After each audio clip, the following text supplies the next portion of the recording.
Hello साथियों, नमस्कार। मैं निशांत आप सभी का स्वागत करता हूं आपके अपने प्लेटफॉर्म संभव एजुकेशन क्लासेस पर। साथियों, प्यारे भाइयों बहनों, हम लोग सभी प्रतियोगी परीक्षाओं के लिए एक हमारी जो श्रृंखला चल रही है लगभग 2000 इम्पॉर्टेंट क्वेश्चंस की, उसमें हम लोग 22वें चरण में पहुंच चुके हैं। तो आज के महत्वपूर्ण प्रश्नों पर चर्चा करते हैं और लेते हैं अपना पहला प्रश्न। पहला प्रश्न क्या है? निम्नलिखित में से कौन सी कुंजी पटल लघुपथ विंडोज प्रचालन प्रणाली में स्टार्ट मेन्यू को दर्शाती है? ऑप्शन ए है control plus Z, option B है ALT plus space bar, option C है control plus space bar escape, और उसके बाद जो है ऑप्शन डी है ALT प्लस इंटर। देखिए, हम अगर इसकी बात करें कंट्रोल जेड की, तो कंट्रोल जेड मीन्स क्या होता है? किए गए कार्य को पहले जैसा करना, मतलब इसको आप कह सकते हैं अनडू की बात होती है, तो कंट्रोल प्लस जेड कर लेते हैं। ठीक है। ALT प्लस स्पेस बार क्या करता है? ALT प्लस स्पेस बार जो है प्रोग्राम का विंडो मेन्यू खोलने के लिए, क्या करने के लिए? प्रोग्राम का विंडो मेन्यू खोलने के लिए। ये एग्जाम में प्रश्न आते हैं कंप्यूटर से, एक प्रश्न पक्का आना है, तो हम लोग एक दो प्रश्न ऐसे करते रहेंगे, यूपी सोशल के प्रश्न करते रहेंगे। ठीक है। फिर कंट्रोल ESE अगर लिखा है तो मतलब क्या होता है? स्टार्ट मेन्यू खोलना। क्या करना? स्टार्ट मेन्यू खोलना। ठीक है, स्टार्ट मेन्यू खोलना होता है। ALT प्लस इंटर क्या होता है? ALT प्लस इंटर मतलब होता है चयनित विषय की प्रॉपर्टी खोलना। क्या करना? चयनित विषय की प्रॉपर्टी खोलना। चयनित विषय की प्रॉपर्टी खोलना। ठीक है। उसी में कभी कभी कंट्रोल C पूछता है आपसे, तो कंट्रोल C जो है, जैसे अगर आपसे ये कह दे CTRL प्लस C, मतलब होता है कॉपी करना। क्या करना? कॉपी नहीं, हम लोग करते कॉपी करना। ठीक है। यहीं पर अगर कहीं कंट्रोल V दे दे, क्या CTRL प्लस V, तो कॉपी करना कंट्रोल C होता है, यहाँ पे होता है पेस्ट करना होता कंट्रोल V। ठीक है। कंट्रोल X अगर कर दे, CTRL प्लस X कर दे, तो कंट्रोल X मतलब होता है चयनित वस्तु को कट करना। क्या करना? कट करना। ठीक है, कट करना। कट, कॉपी और पेस्ट, इसको आप जान गए। कंट्रोल X मतलब होता है कट करना, कंट्रोल V मतलब होता है पेस्ट करना, कंट्रोल C मतलब होता है कॉपी करना। बात क्लियर सर?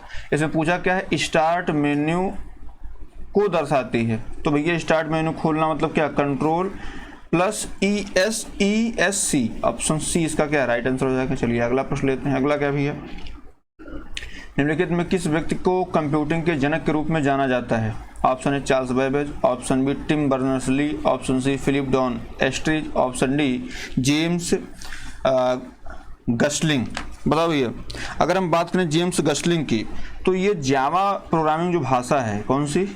जावा प्रोग्रामिंग भाषा के जनक। ये जावा प्रोग्रामिंग भाषा के जनक हैं। कौन? जेम्स गोस्लिंग जो है, ये जावा प्रोग्रामिंग भाषा के जनक हैं। फिलिप जॉन एस्ट्रिज की बात करें तो ये फादर ऑफ IBM PC, इनको आप ऐसे कर सकते हैं, फादर ऑफ IBM PC, जो IBM PC कंप्यूटर है वो उसके जनक हैं। कौन? Philip John Estridge. Tim Berners Lee, आपको पता है टिम बर्नर्स ली क्या है? तो WWW के क्या है? WWW हम लोग लगाते हैं ना, वर्ल्ड वाइड वेब के क्या है? जनक है। ये भी फादर ऑफ WWW है। चार्ल्स बेबेज क्या है भैया? तो चार्ल्स बेबेज जो है ये कंप्यूटिंग के जनक हैं। क्या है? कंप्यूटिंग के जनक। तो इसका राइट हमसे पूछा गया कंप्यूटिंग के जनक के रूप में किसको जानते हैं? तो भैया ऑप्शन नंबर ए सही हो जाएगा, चार्ल्स बेबेज को। चलिए सर आगे बढ़ते हैं। विंडोज 10 को पहले एक पूर्वावलोकन के रूप में निम्नलिखित में से किस दिन जारी किया गया था? विंडोज 10, ऑप्शन ए 1 जनवरी 2013, ऑप्शन बी 12 जुलाई 2014, ऑप्शन सी 1 अक्टूबर 2014, ऑप्शन डी 12 दिसंबर 2015। बताओ भैया। तो ये विंडोज 10 जो है माइक्रोसॉफ्ट विंडोज ऑपरेटिंग सिस्टम का सबसे नया सदस्य है। आपको पता विंडोज 9 तक आया था, अभी विंडोज 10 आ गया है। विंडोज 10 का अंतिम संस्करण जो है ये 9 जुलाई 2015 को जारी किया गया था। कब जारी किया गया था? 29 जुलाई 2015 को। ठीक है, 29 जुलाई 2015 को ये अंतिम संस्करण इसका जारी किया गया था। लेकिन विंडोज यहाँ पूछा क्या है? यहाँ पूछा है निम्नलिखित किस दिन जारी किया गया था? पहला, यहाँ पहला पूछा है तो हमने अंतिम नहीं जानना है। अगर आपसे पूछे क्या, अगर आपसे अंतिम पूछेगा, अंतिम, तो भैया अंतिम जो है ये 29 जुलाई 2015 ये अंतिम जारी हुआ था। लेकिन हमसे पूछा क्या है, हमसे पूछा पहला, तो पहला मेरे दोस्त 1 अक्टूबर 2014 को जारी किया गया था, पहला पूरा लेकर। तो ऑप्शन नंबर सी क्या है इसका राइट आंसर हो जाएगा। क्या हो जाएगा, राइट आंसर हो जाएगा। ठीक है, विंडोज 10 को पहली बार 1 अक्टूबर 2014 को पूर्वावलोकन के रूप में जारी किया गया था। विंडोज 10 एक अद्यतन प्रारंभ मेन्यू, नए लॉगिन तरीके, एक बेहतर टास्क बार तथा अन्य प्रायोज्य अपडेटों से सम्मिलित करता है। बात क्लियर, तो ऑप्शन नंबर सी इसका सही है। चलिए सर आगे बढ़ते हैं। 4 नंबर, उत्तर प्रदेश के निम्नलिखित में से किस जिले में प्रतिवर्ष बटेश्वर मेला लगता है? कौन सा मेला भैया? बटेश्वर मेला लगता है। कहाँ पे? कानपुर में लगता है, वाराणसी में लगता है, मथुरा में लगता है या आगरा में लगता है? बताओ बताओ, बटेश्वर मेला कहाँ लगता है? देखिए, उत्तर प्रदेश में प्रत्येक वर्ष करीब 2250 मेले आयोजित किए जाते हैं, जो प्रत्येक सांस्कृतिक विरासत एवं समृद्धि को दर्शाते हैं। बटेश्वर मेला भी उन्हीं में से एक है। तो बटेश्वर मेला जो है प्रदेश के आगरा जिले में लगता है। कहाँ पे लगता है? आगरा जिले में लगता है। इसका राइट आंसर तो आपका डी हो जाएगा। आगरा जिले में एक किसके किनारे? यमुना नदी किनारे लगता है। और ये बटेश्वर मेला किस देवता के लिए है? तो ये भोलेनाथ का प्रसिद्ध मंदिर जो है उसी के पास लगता है। तो आगरा में अन्य प्रमुख मेले कौन कौन से लगते हैं ये भी जान लीजिए आप। तो अन्य प्रमुख मेलों में आपका सुलहकुल उत्सव, कौन? सुलहकुल उत्सव, ठीक है, सुलहकुल उत्सव हो गया, जो कि हिंदू मुस्लिम एकता के प्रतीक के रूप में मनाया जाता है। और प्रत्येक वर्ष फरवरी में, ध्यान दीजिएगा कहाँ पे, फरवरी में क्या मनाया जाता है? ताज महोत्सव। क्या? ताज महोत्सव मनाया जाता है। ठीक है, ताज महोत्सव मनाया जाता है। कभी कभी आपसे प्रश्न पूछा जाता है, जैसे यहाँ पे ऑप्शन मथुरा दिया है, तो मथुरा में जो है सर्वाधिक मेले कितने? जैसे पूछ ले सर्वाधिक मेले कहाँ लगते हैं, तो सर्वाधिक मेले जो है करीब 86 मेला जो है ये मथुरा में लगता है। ठीक है, सर्वाधिक मेले मथुरा में लगते हैं। और अगर पूछे सबसे कम, क्या पूछे? सबसे कम मेला कहाँ लगता है? तो सबसे कम मेला जो है वो आपके पीलीभीत में लगता है। कहाँ पे? पीलीभीत में लगता है। ये भी आपसे प्रश्न पूछ सकता है, सबसे कम कहाँ? सबसे कम पीलीभीत। सर्वाधिक मेला कहाँ? मथुरा में। और जो है बटेश्वर मेला कहाँ लगता है? आगरा में लगता है। सुलहकुल उत्सव कहाँ लगता है? आगरा में लगता है। बात क्लियर है? इसका ऑप्शन नंबर डी सही हो जाएगा। चलिए सर आगे बढ़ते हैं। अगला क्या है? उत्तर प्रदेश के आगरा जिले में रुई कपास के स्वदेशी किस्म के बुआई का उपयुक्त समय निम्नलिखित में से कौन सा है? ऑप्शन ए है अप्रैल का पहला पखवाड़ा, ऑप्शन बी है अप्रैल का मध्य, ऑप्शन सी है मई का पहला पखवाड़ा, ऑप्शन डी है मई का मध्य। बताओ अभी इसका क्या राइट आंसर होगा? देखिए, अगर हम उत्तर प्रदेश में आगरा जिले में रुई या इसको कह सकते हैं कपास की स्वदेशी बुआई की बात करते हैं, तो इसका जो उपयुक्त समय होता है वो अप्रैल का पहला पखवाड़ा ही माना जाता है। क्या? ऑप्शन नंबर ए इसका राइट आंसर हो जाएगा, अप्रैल का पहला पखवाड़ा। कपास की खेती के लिए गंगा यमुना क्षेत्र, दोआब, बुंदेलखंड, रुहेलखंड के क्षेत्रों में की जाती है। और इसके प्रमुख क्षेत्र जो है आपके आगरा, जैसे अगर यहाँ पे आगरा दे रखा है, आगरा, मथुरा, अलीगढ़ पूछा जाता है अगर कभी आपसे, तो आप ऐसे इसको टिक करिएगा, अलीगढ़। उसके बाद आपका एक आता है हाथरस। ये क्षेत्र जो है प्रमुखतः जो है ये इसके लिए प्रसिद्ध है, कपास की खेती के लिए। तो इसका राइट आंसर आपका ए हो जाएगा। चलिए सर आगे बढ़ते हैं। अगला क्या है? उत्तर प्रदेश में निम्नलिखित में से किस जिले में केंद्र सरकार की अफीम की फैक्ट्री स्थित है? Option A Varanasi, option B Ghazipur, option C Ballia, option D Kanpur. देखिए, अगर कभी भी अफीम की बात आती है, किसकी? अफीम की बात आती है, 2 जिले बेसिक आपको याद रखने हैं। एक तो आपका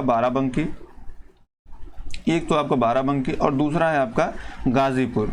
यही 2 जिले जो है ये बेसिकली इसके लिए प्रसिद्ध है। ठीक है, तो अगर बात इसकी करें तो उत्तर प्रदेश के गाजीपुर जिले में जो है ये फैक्ट्री जो लगाई गई थी। ठीक है, अब ये इसकी स्थापना गाजीपुर में जो है हुई कब थी? तो इसकी स्थापना जो है ये 1820 में इसकी स्थापना हुई थी। गाजीपुर नदी के किनारे बिहार की सीमा पर लगा हुआ ये क्षेत्र है। ठीक है, और यहाँ पर हथकरघा व इत्र का भी उद्योग होता है। यहीं पर ही जनरल कार्नवालिस की कब्र भी है। आपको पता है कार्नवालिस की कब्र यहीं पे खुदी थी, गाजीपुर में। पूछा जाता है कार्नवालिस की कब्र। ठीक है, कार्नवालिस की कब्र भी यहीं पे है। तो ऑप्शन नंबर आपका बी सही हो जाएगा। ठीक है, आपको यहाँ पता ही है, यहाँ आपका बागी बलिया उत्तर प्रदेश, सबसे पहले आज़ाद होने वाला जिला। ठीक है, वाराणसी उत्तर प्रदेश की सांस्कृतिक राजधानी। ठीक है, चलिए आगे बढ़ते हैं। जनगणना के अनुसार उत्तर प्रदेश की जनसंख्या वृद्धि प्रतिशत क्या है? अनुसार उत्तर प्रदेश की जनसंख्या वृद्धि का प्रतिशत क्या है? 20.21%, 20.23%, 20.30%, 20.32%। मतलब भैया उत्तर प्रदेश की कुल जनसंख्या अगर हम बात करते हैं वो करीब 1.25 करोड़ है ना।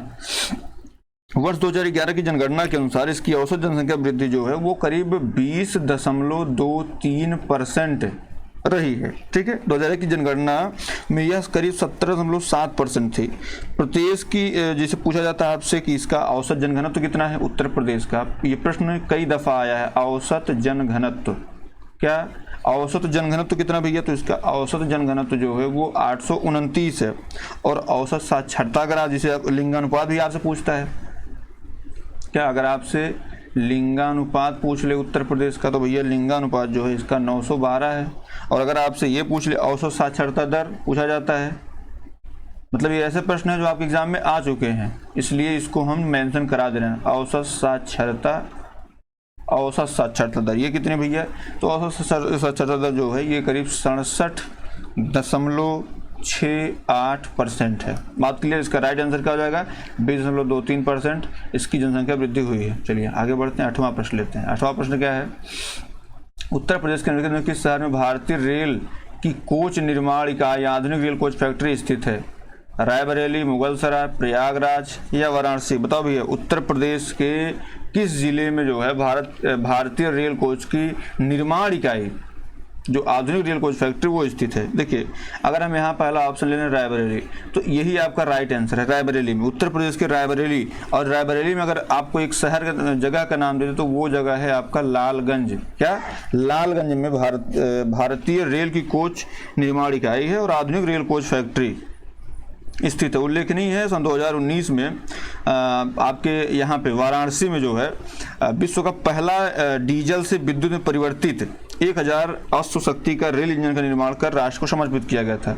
यहाँ पे आप DLW नाम सुने होंगे, तो डीजल लोकोमोटिव वर्क था, लेकिन यहीं पर जो है 1000 अश्व शक्ति का रेल इंजन का निर्माण जो है विद्युत वाला किया गया। इसके अलावा झांसी में, जैसे अगर बात करें कहाँ की, झांसी की, तो झांसी में जो है करीब 300 एकड़ भूमि पर रेल कोच फैक्ट्री बनाई जा रही है। झांसी में भी है ना रेल कोच फैक्ट्री बनाई जा रही है। उसके बाद आपके फतेहपुर में रेल पार्क बनाया जा रहा है। जैसे अगर आपसे पूछे कि उत्तर प्रदेश में रेल पार्क कहाँ पे है, क्या रेल पार्क? तो रेल पार्क आपके फतेहपुर में है। कहाँ पे है?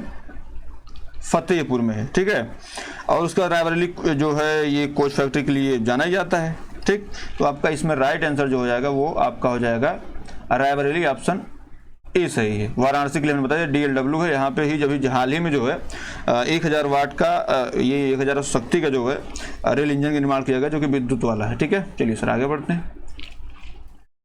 उत्तर प्रदेश में स्थित काशी एक प्रसिद्ध भारतीय तीर्थ केंद्र है। यह निम्नलिखित में से किस नदी के तट पर स्थित है?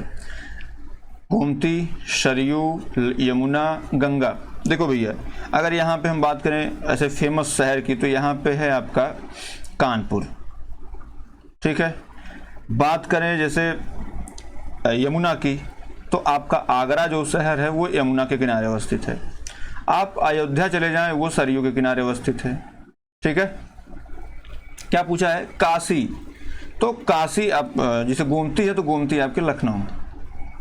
क्या लखनऊ जो गोमती नदी के किनारे, उसका जौनपुर आ जाता है। ठीक है, लेकिन यहाँ पे आप कानपुर से कानपुर, इलाहाबाद और उसके बाद आपका आता है वाराणसी। क्या आता है? वाराणसी। तो आपका ऑप्शन नंबर डी क्या है? राइट आंसर हो जाएगा। ठीक है, चलिए आगे बढ़ते हैं। अगला क्या भैया? अगला है उत्तर प्रदेश में निम्नलिखित में से ऐसे किस शहर में राज्य की कला महाविद्यालय स्थित है? लखनऊ में, कानपुर में, वाराणसी में, या इनमें से कोई नहीं? हम यहाँ बात कर लेना किसकी? हम यहाँ बात कर लेना लखनऊ की, क्योंकि ये जो संस्थान स्थित है वो लखनऊ में स्थित है। ठीक है, उत्तर प्रदेश के लखनऊ शहर में राजकीय कला एवं शिल्प महाविद्यालय मतलब government college of arts and crafts स्थित है। ठीक है, और क्या क्या लखनऊ में स्थित है ये भी जान लीजिए। अब इसका राइट आंसर तो आपका ए हो जाएगा, लेकिन लखनऊ में और क्या क्या स्थित है? जैसे यहाँ पे कानपुर में आपका दलहन जो शोध केंद्र ये भी अवस्थित है।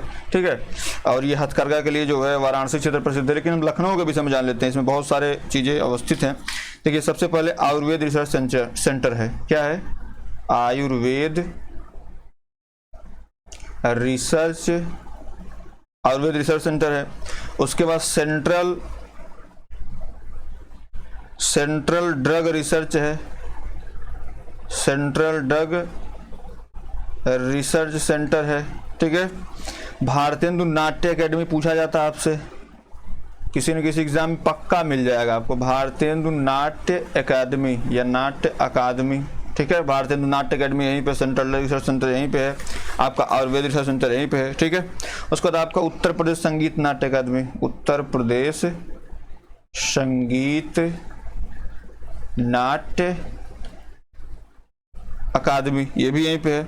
उसके बाद राज्य ललित कला अकादमी, सब लिख लीजिए जो भी इंपॉर्टेंट, राज्य ललित कला अकादमी, ललित कला, राज्य ललित कला अकादमी है। उसके बाद भारत खंडे संगीत संस्थान, क्या है, भारत खंडे संगीत संस्थान है। ठीक है। उसके बाद आपका मोतीलाल नेहरू बाल संग्रहालय, लिख लीजिए सब, मोतीलाल नेहरू बाल संग्रहालय, मोतीलाल नेहरू बाल संग्रहालय है। ठीक है। यहीं पे उत्तर प्रदेश भाषा संस्थान स्थित है, क्या है, उत्तर प्रदेश भाषा संस्थान। ये सारे के सारे आपसे एग्जाम में पूछे गए, इसलिए हम आपको लिखवा दे रहे हैं। ठीक है। उसके बाद आपसे मोतीलाल नेहरू बाल मतलब आप एक बार ऐसे वो लर्न कर लीजिए, जैसे आप संजय गांधी स्नातकोत्तर संस्थान है, पीजीआई जो है, SGPGI, APJ अब्दुल कलाम प्राविधिक विश्वविद्यालय भी आपका यहीं पे है। तो बेसिकली आप ऐसे याद कर लीजिए, आयुर्वेद रिसर्च सेंटर लखनऊ में है, central drug research centre Lucknow में है, भारतेंदु नाट्य अकादमी लखनऊ में है, उत्तर प्रदेश संगीत नाट्य अकादमी लखनऊ में है, राज्य ललित कला अकादमी लखनऊ में है, भारत खंड संगीत संस्थान जो लखनऊ में है, मोतीलाल नेहरू बाल संग्रहालय लखनऊ में है, और उत्तर प्रदेश भाषा संस्थान लखनऊ में है। बात क्लियर है। ये सारे के सारे जो मैंने लिखवा रखे, ये सारे सारे किसी के एग्जाम में पूछ रखे हैं आपके, आप पेपर जब उठाएंगे प्रीवियस ईयर, उसमें आपको खुद दिख जाएगा। ठीक है। चलिए सर आगे बढ़ते हैं। 11 नंबर, उत्तर प्रदेश का लखनऊ शहर निम्नलिखित में से किस हथकरघा उत्पादन केंद्र के लिए प्रसिद्ध है? खड़ी प्रिंटिंग के लिए, साड़ी के लिए, चिकनकारी के लिए, जरी के कपड़े के लिए। देखो भैया, अगर हम इसकी बात करते हैं तो उत्तर प्रदेश का जो लखनऊ शहर है, आपको पता है ये चिकन कारीगरी, हथकरघा, हैंडलूम उत्पादन के लिए प्रसिद्ध है। ठीक है। तो इसका ऑप्शन नंबर क्या है, C सही हो जाएगा। ठीक है। इसके लिए चिकन जो है लखनऊ की सबसे प्रसिद्ध कढ़ाई व कसीदा की शैली है, जिसका प्रयोग लखनऊ के जो बने कपड़े, कुर्तों में, साड़ियों में किया जाता है। चिकन शैली की लगभग 36 प्रकार की शैलियाँ होती हैं। पूछा जाता है कितनी प्रकार की शैलियाँ इसमें पाई जाती हैं? 36 प्रकार की, 36। ठीक है। तो इसका ऑप्शन नंबर C सही हो जाएगा। चलिए आगे बढ़ते हैं। 12 नंबर, उत्तर प्रदेश शहर का फिरोजाबाद किस उद्योग के लिए प्रसिद्ध है? बताओ भैया, साड़ी के लिए, सीमेंट के लिए, कांच के लिए, या ताले के लिए? ताला के लिए तो भैया आप जो है अलीगढ़ को कर लीजिए, ये तो ऐसे ही कर लीजिए पहले आप। ठीक है। अलीगढ़ के लिए तो उत्तर प्रदेश का क्या पूछा है? फिरोजाबाद पूछा है। तो भैया उत्तर प्रदेश का जो है जो फिरोजाबाद शहर है वो बेसिकली कांच उद्योग के लिए प्रसिद्ध है। किसके लिए? कांच उद्योग के लिए प्रसिद्ध है आपका। ठीक है। कांच उद्योग के लिए प्रसिद्ध है। ठीक है। यहाँ पर कांच की चूड़ियाँ बनाई जाती है। भारत में सर्वाधिक कांच का सामान जो है फिरोजाबाद में होता है। तो आप ऐसे याद कर लीजिए, कांच का सामान मतलब फिरोजाबाद। अगर फिरोजाबाद का भी नाम सुनिए तो कांच का सामान आप याद कर लीजिए। ठीक है। चलिए सर आगे बढ़ते हैं।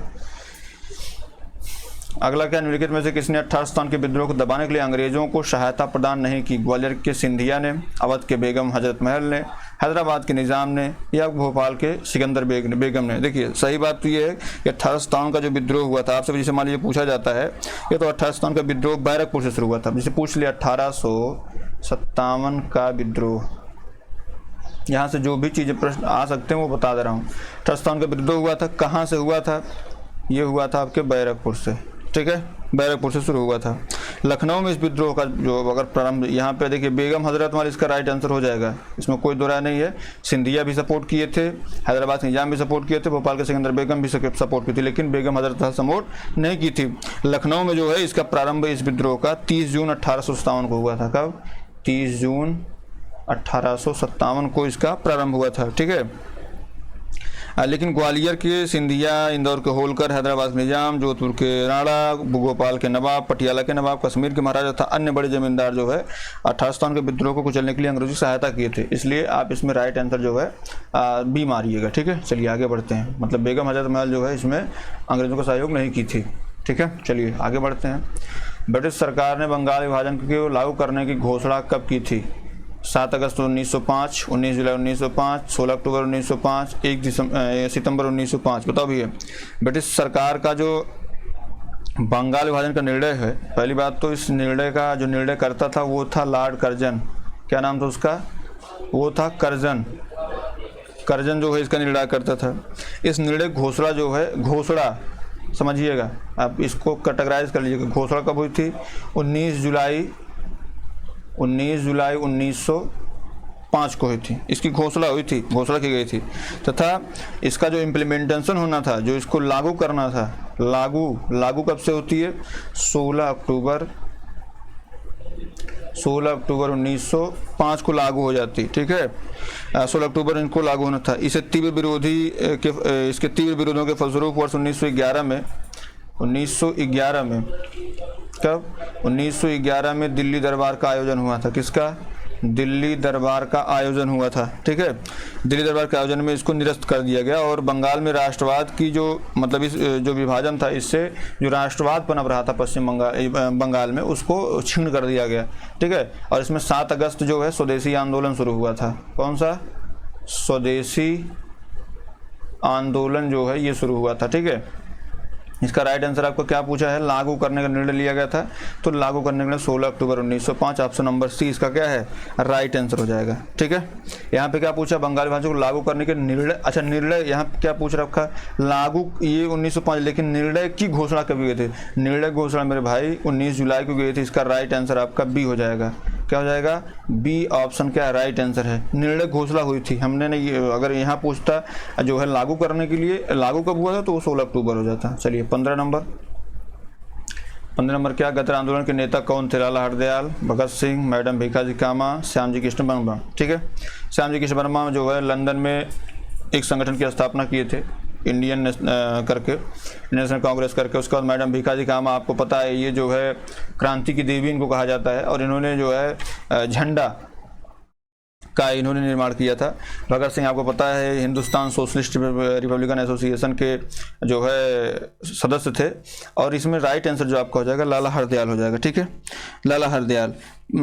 गदर पार्टी जो है वो गदर पार्टी गुलाम भारत को अंग्रेजों से स्वतंत्र कराने के लिए उद्देश्य से बना एक संगठन था। इसकी स्थापना जो है आपके करीब जो है 1913 में हुई थी। तो इसकी एग्जैक्ट डेट जो है वो है 21 अप्रैल 1913 में इसकी स्थापना की गई थी। ठीक है, और कहाँ की गई थी? इसकी स्थापना हुई थी सैन फ्रांसिस्को में जो है अमेरिका में इसकी स्थापना की गई थी। ठीक है, इस आंदोलन के प्रमुख नेता जो है वो लाला हरदयाल थे। इसके अतिरिक्त परमानंद रामचंद्र जी गदर पार्टी के मुख्य नेताओं में शामिल थे। इसका ऑप्शन नंबर आपका क्या हो जाएगा? ए सही हो जाएगा। तो ठीक है दोस्तों, आज की क्लास यहीं तक। उम्मीद करता हूँ क्लास आपको पसंद आई होगी। बहुत बहुत धन्यवाद।